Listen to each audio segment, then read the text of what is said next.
There are some chess positions that are meant to remind us why we fell in love with this game. In this position it seems like white is completely lost.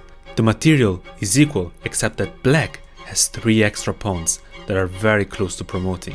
After anything that white does, black is going to have this move rook to f1, stopping the check of the white rook trying to attack the black king.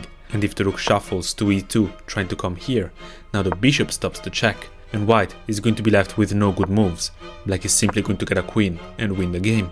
But white has an incredible resource in this position, starting with the brilliant knight to g1. Now this is a real threat.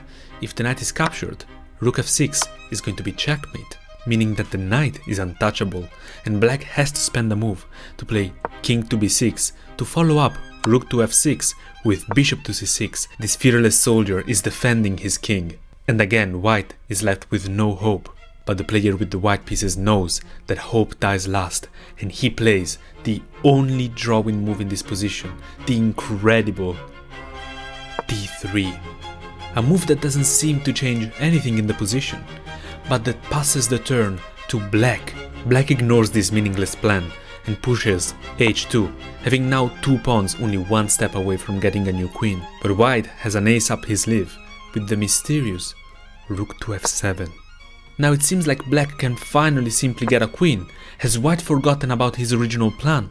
Well, no, because the rook to f7 prepared the brilliant rook b7 check. The king of course cannot take, and if the bishop takes, this is now a stalemate. None of the white pieces can move, but the white king is not checkmated, meaning that this is a draw.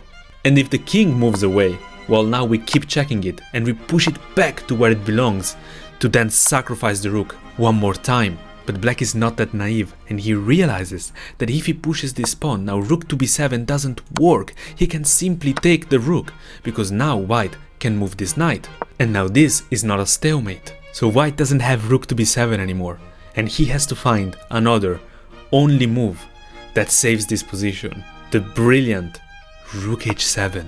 If black ever tries to move the bishop, we can simply go back to checking the king and the only move for black is to bring the bishop back. And the same happens if this king moves. We go back here and we're threatening checkmate in one move, forcing black to come back to defend the bishop. But this would have not worked, for example, with rook to g7 because now black can play bishop to e8, defending the check-in square and now winning the game.